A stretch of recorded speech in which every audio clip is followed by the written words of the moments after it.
After Red Bull finally fell in Singapore, we're back on track all over again in Suzuka, Japan for round 17 of the 2023 Formula One season. So it's time to tell you everything that you need to know about this weekend's racing. And of course, stick around for my predictions at the end of the video. The Suzuka Circuit is just loved by all of the Formula One drivers for its distinct and yet technical layout. There are elevation changes throughout the lap. There's high lateral G, meaning that the drivers feel every single one of those corners. And there are some incredible corners to deal with. There's the S-curves, the Degner, the Spoon, which is probably the most technical corner on the entire Formula One calendar, and the 130R that the drivers have to deal with. And the track as well it's got an old school feel about it, which I think the drivers love as well, with grass and gravel traps that will punish you if you ever get anything wrong. Last year saw Max Verstappen crowned as a two-time world champion after a bizarre Grand Prix, it has to be said. The race itself was red flagged after 2 laps, loads of drivers complaining about the visibility and wet weather conditions.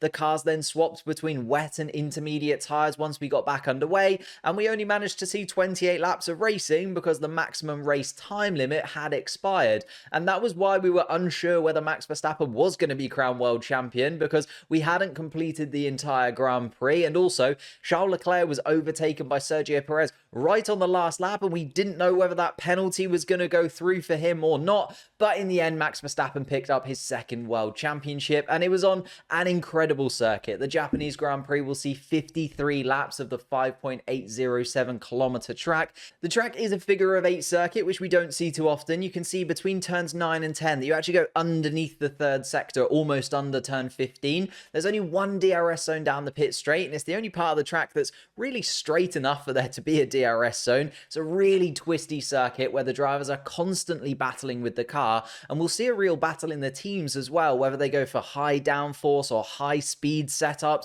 It has a feel like Silverstone almost, which will be really difficult for the teams to nail, and the kind of track layout with technical high speed corners is also incredibly stressful on the tyres and the cars themselves. So Pirelli have opted for the hardest tyre compounds this weekend, the soft C3, medium C2 and hard C1, and the race, although it will likely be a one-stop strategy in the dry, will be very, very hard on these tyres. Although last year we did see the intermediate and wet tyres, and we might see them come out again because the weather looks fairly mixed. Friday, rain more likely, a 40% chance at this moment in time. Saturday qualifying should be completely dry, and then Sunday's race is set to be cloudy and overcast with a possibility of rain at about 21%. When we look at the Constructors' Championship, Red Bull can actually take the trophy home this weekend in Suzuka as long as they finish the race holding a lead of 309 points or more. They currently lead by 308 points, so they just need to outscore Mercedes by 1 point or more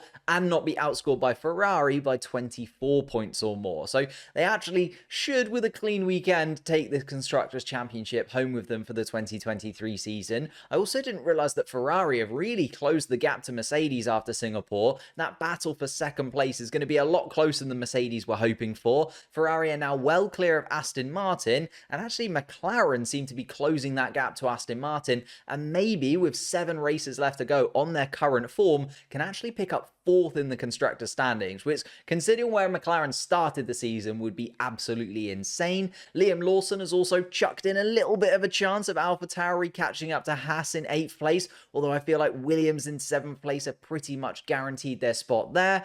And when it comes to the Drivers' Championship, Max Verstappen can't quite make it this weekend, but he can make it very easy for himself in Qatar. Verstappen's championship lead is up to 151 points, and to be champion in Qatar, he needs to have at least 146-point lead over the rest of the standings. Hamilton has also beaten Fernando Alonso to 3rd place now, and Carlos Sainz and Charles Leclerc have enough time to catch him too. So I feel like in this second half of the season, we could see Fernando Alonso really drop down the order in the drivers' standings, and that's pretty bad news for Aston Martin and Fernando Alonso, because even Lando Norris is closing in on the top 7 after that Russell mistake in Singapore. I also feel like Lance Stroll is doomed to drop to 12th place because Gasly, Piastri and Ocon are all closing on him. Both Gasly and Piastri picking up points in Singapore. Ocon should have picked up points as well in Singapore, and Lance Stroll just crashing in qualifying, didn't take part in the Grand Prix. He can't afford to do that many more times this season. He needs to get those points on the board.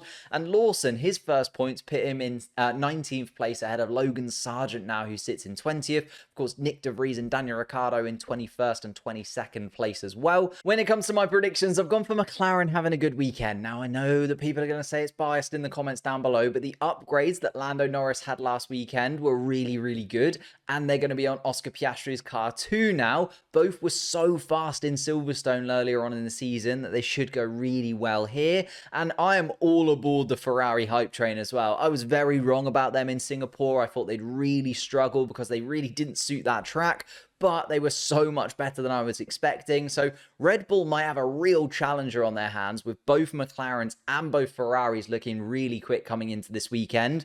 I think in terms of my losers, I've gone for a misery compiler on the way for Aston Martin after an awful Singapore Grand Prix where neither driver picked up points. I think they're going to be 5th fastest at best, maybe even 6th or 7th fastest, because I'm imagining that Ferrari, McLaren, Red Bull, Mercedes, possibly Williams and even Alpine might be quicker than the Aston Martin this weekend, so I'm expecting them to really struggle. And then also I think AlphaTauri might have a poor weekend. They were really slow in Silverstone earlier on in the season. That's kind of the direct comparison that we have in terms of racetracks. Is the similar track, and Yuki Tsunoda actually doesn't take part in Grand Prix anymore. Obviously didn't start the Monza Grand Prix after he had problems on the formation lap, and then was taken out by Sergio Perez on the first lap of the Singapore Grand Prix. So maybe Yuki will just make it 3 for 3 and not take part this weekend in Japan. It is home Grand Prix as well. I really hope that he can, but it just feels like it would be very Yuki Tsunoda to actually mess up in Japan, your home Grand Prix. And then that's why I've gone for a podium. Now, I know in reality that Verstappen will probably take it away. I mean, this is a little bit of a dream podium for me. Norris led a few laps in Silverstone. Okay, it wasn't very long, but since then, we've had even more upgrades to the new look MCL 60, along with a little bit of luck. I feel like Lando Norris could pick up his first victory in Formula One. I know it's a little bit of an outside shout though, because Verstappen will undoubtedly bounce back after a tough weekend in Singapore. And as I said, I think Ferrari will be really good here. It's a bit of a toss of a coin between Charles Leclerc and Carlos Sainz as to who will do better. But actually, since the summer break, Carlos Sainz has been on fire. He was really quick in Zandvoort in a terrible Ferrari. He was then closest to the Red Bulls in Monza and managed to keep Charles Leclerc at bay. And then obviously won in Singapore. So I'm backing Carlos Sainz to go back-to-back-to-back podiums and pick up another podium here in Japan. But that's just my predictions. I'd love to know your predictions in the comments down below. And if you enjoyed this video, I also put together a video on the hottest takes from the Singapore Grand Prix. And my goodness me, was the Singapore Grand Prix a spicy one. So click that link and I'll see you over there.